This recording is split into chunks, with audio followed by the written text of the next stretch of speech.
Assalamualaikum warahmatullahi wabarakatuh. Saya Nurhanis Najia binti Saad dari kos Ijazah Sarjana Muda Pendidikan Sekolah Rendah Semester 1 intake Januari 2024. Saya akan berkongsikan laporan berkaitan isu semasa keluarga. Saya akan merungkaikan isu 6 keluarga yang terbabit dalam kemalangan jalan raya di Johor Segamat. Pada era globalisasi ini, di Malaysia sering terdengar khabar-khabar mengenai isu kemalangan jalan raya yang semakin gah di persada dunia. Hal ini terjadi kerana sistem pengangkutan bagi kenderaan terus meningkat setiap tahun. Salah satu risiko utama yang memberi kesan kepada sistem pengangkutan adalah kemalangan jalan raya. Faktor-faktor kemalangan jalan raya yang menjadi punca kepada berlakunya kemalangan di persimpangan jalan raya. Dalam konteks ini, kemalangan jalan raya berlaku disebabkan jalan dan reka bentuk jalan yang tidak sesuai dan banyak kerosakan. Disebabkan banyak kerosakan jalan raya menjadi lebih bahaya lagi-lagi waktu hujan kerana jalan raya menjadi licin, lalu pemandu sukar untuk mengawal kenderaan. Selain kerosakan jalan raya, terdapat beberapa punca kemalangan jalan raya, antaranya papan tanda tidak jelas, kurang pencahayaan lampu jalan, lampu isyarat rosak, bumbal jalan rosak, kekurangan kamera AES dan lain-lain. Seterusnya, statistik isu kemalangan jalan raya. Di Malaysia, Kuala Lumpur, hampir 600,000 kemalangan dilapor sepanjang 2023. Sejumlah 598,635 kes kemalangan jalan raya dilaporkan di seluruh negara bagi tempoh 1 Januari hingga 30 Disember tahun lepas.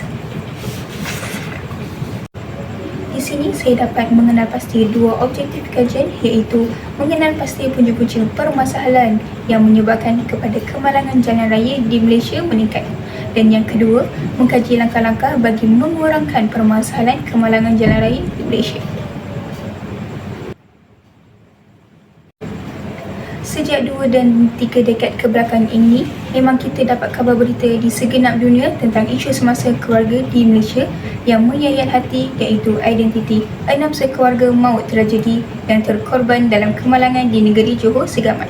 Hal ini timbul apabila kemalangan berlaku ketika keluarga terbabit dalam perjalanan menghantar Nur Ahimah di Segamat.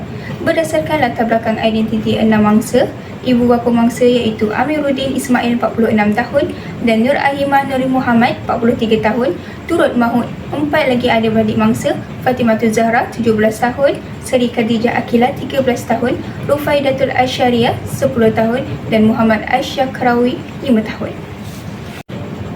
Kejadian ini telah berlaku pada 1 September 2023, Jumaat jam 6.37 petang. Difahamkan kejadian itu berlaku selepas sebuah lori membawa muatan pasir yang hilang kawalan dan memasuki laluan bertentangan.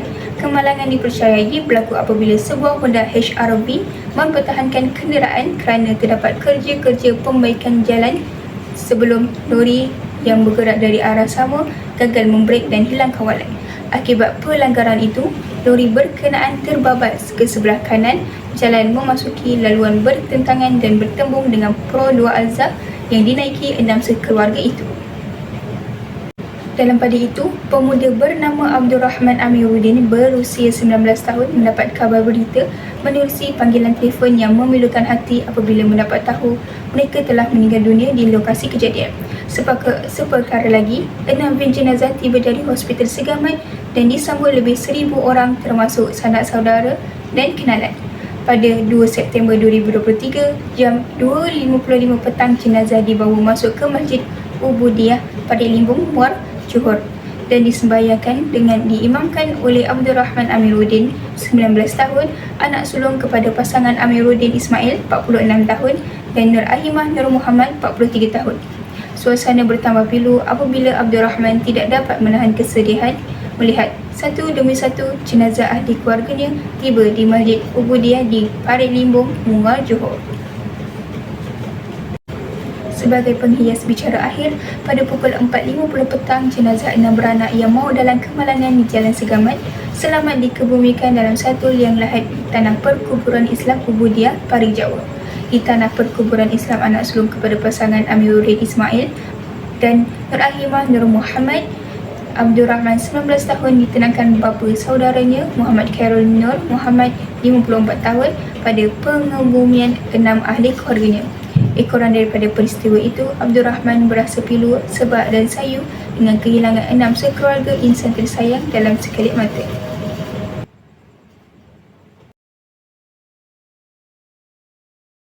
Sebagaimana yang kita ketahui, kes kemalangan 6 sekeluarga yang terkorban telah menular di media sosial pada 1 September 2023, hari Jumaat yang lalu. Hal ini berpunca daripada lori yang membawa muatan pasir yang gagal membrek dan hilang kawalan. Dalam hal ini, terdapat beberapa pihak berkuasa yang merupakan agensi tempatan di Malaysia bekerjasama untuk melibatkan dalam penyelesaian kes 6 sekeluarga yang terkorban dalam kemalangan. Antaranya adalah seperti pihak Ketua Polis Diraja Malaysia PDRM Polis Segamat Johor, Balai Bomba Penyelamat PBP Bandar Baru Segamat dan pihak Hospital Kerajaan Segamat Johor.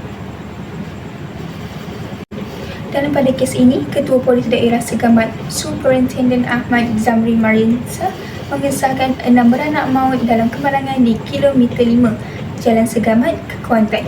Pada 1 September 2023 jam 6.37 petang, terdapat satu kemalangan maut telah berlaku melibatkan sebuah Honda HR-V, satu Pro 2 Alza, satu Pro 2 Wira, satu Pro 2 Biza dan sebuah lori. Kejadian telah berlaku di kilometer 5 Jalan Segamat Kuantan, berhampiran loji Petronas. Umum mengetahui bahawa kemalangan dipercayai berlaku apabila sebuah Honda HR-V sedang bergerak ke arah ke Kuantan menghala ke arah Segamat. Setibanya di lokasi, pemandu telah memperlahankan kenderaan kerana di hadapannya ada kerja-kerja pembaikan jalan raya. Tiba-tiba sebuah lori yang membawa muatan pasir yang sedang bergerak ke arah Kuantan menghala ke arah Segamat telah sampai dipercayai telah gagal membrek dan hilang kawalan lalu melanggar bahagian belakang Honda HR-V dan Proton Wira yang sedang berhenti. Akibat pelanggaran itu menyebabkan lori pasir telah terbabas ke sebelah kanan jalan memasuki laluan bertentangan dan bertembung dengan Pro 2 Alza yang bergerak dari Segamat menghala ke arah Kuantan. Hasil siasatan awal mendapati punca kemalangan adalah kerana lori yang gagal mengawal kenderaan lalu terbabas masuk ke laluan bertentangan menyebabkan kemalangan berlaku. Lanjutan daripada hal itu, pihak berkuasa pasukan keluaran operasi PKO tiba di tempat kejadian untuk keluarkan orang awam yang tersepit dalam kereta Pro 2 Alza dengan menggunakan peralatan rescue tools dan disahkan meninggal dunia di tempat kejadian. Kesemua mangsa dibawa ke Hospital Segamat dengan menaiki ambulans KKM. Sebagai penutup wacana, sebahagian daripada keluarga dan kenalan mangsa mengadakan tahlil ringkas di bilik mayat Hospital Segamat. Seterusnya, cadangan penyelesaian masalah. Cara mengatasi masalah kemalangan jalan raya ialah pihak kerajaan perlu memperketatkan tahap kelulusan ujian kenderaan yang dijalankan di pusat latihan memandu. Hal ini dikatakan di pusat latihan memandu mereka mendapat belajar dan pendidikan pemandu yang selamat dan cekap. Kepentingan bagi pemandu yang memiliki lesen memandu ialah untuk mengelakkan kemalangan jalan raya. Sebagai tamsil, pemandu yang memiliki lesen diwajibkan untuk memandu secara berhemah dan tahu undang-undang di jalan raya. Yang kedua, JPJ dan polis trafik membuat rondaan dan memberkas golongan yang melanggar undang-undang. Pelaksanaan rondaan di jalan raya adalah untuk memastikan kesalahan etika memandu seperti menggunakan telefon bimbit, memotong barisan, tidak memakai tali pinggang atau topik lidah dan memandu di lorong kecemasan. Pemandu yang melakukan kesalahan etika adalah punca kemalangan yang berlaku di jalan raya. Sekiranya terdapat beberapa pemandu yang melakukan kesalahan etika akan dikenakan tindakan sama ada saman atau kompaun yang membolehkan lesen pemandu digantung atau dibatalkan. Kesannya, pemandu dan pengguna jalan raya dapat kesedaran dan iktibar agar tidak berlaku kemalangan jalan raya. Cara mengatasi masalah kemalangan jalan raya yang ketiga ialah kalangan masyarakat perlu menyelenggara kenderaan. Sebagai pemilik kereta, kita bertanggungjawab untuk memastikan kenderaan kita sentiasa dalam keadaan yang baik.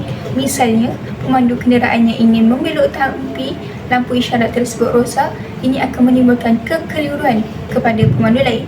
Begitu juga dengan pemandu motosikal yang sering kali tidak dapat melihat dengan jelas bahawa lampu belakang menyala sekaligus menyukarkan pemandangan pemandu lain untuk mengetahui kehadiran motosikal tersebut. Dalam hal ini, masyarakat yang mempunyai kenderaan sendiri perlu membawa kenderaan sendiri ke bengkel untuk diselenggara agar tidak menyusahkan dan mengelirukan pemandu lain.